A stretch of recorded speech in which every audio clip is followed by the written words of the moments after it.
حضرت رابعہ بصریہ رحمہ اللہ تعالی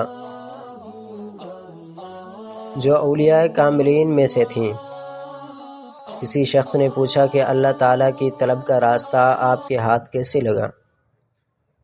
یعنی خدا کی طلب کی ابتدا کیوں کر ہوئی؟ فرمایا کہ میں 7 برس کی تھی کہ بصرہ میں قحط پڑا، میرے ماں باپ کی وفات ہو گئی اور میری بہنیں متفرق ہو گئیں، اور مجھے رابعہ چوتھی اس لیے کہتے ہیں کہ میری 3 بہنیں اور تھیں، چوتھی میں تھی۔ پس میں ایک ظالم کے ہاتھ پڑی، اس نے مجھ کو 6 درہم میں بیچ ڈالا۔ جس شخص نے مجھ کو خریدا تھا وہ مجھ سے سخت کام لیتا تھا۔ ایک روز میں کوٹھے سے گر پڑی اور میرا ہاتھ ٹوٹ گیا۔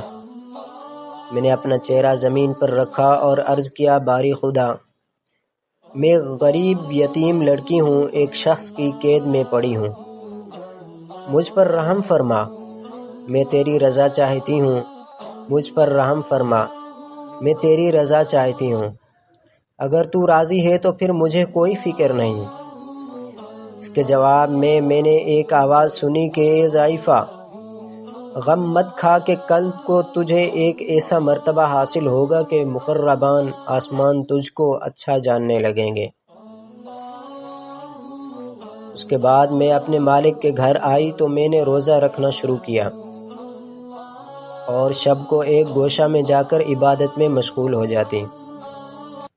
ایک مرتبہ میں آدھی رات کو حق تعالیٰ سے مناجات کر رہی تھی اور یہ کہہ رہی تھی، الہی، تو جانتا ہے کہ میرے دل میں خواہش تیرے فرمان کی موافقت میں ہے،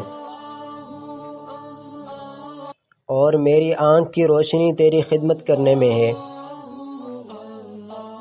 اور تو میری نیت کو جانتا ہے کہ اگر میرے ذمہ مخلوق کی خدمت نہ ہوتی تو گھڑی بھر کے لیے بھی تیری عبادت سے آسودہ نہ ہوتی، لیکن تو نے مجھ کو ایک مخلوق کے ہاتھ قید کر دیا ہے۔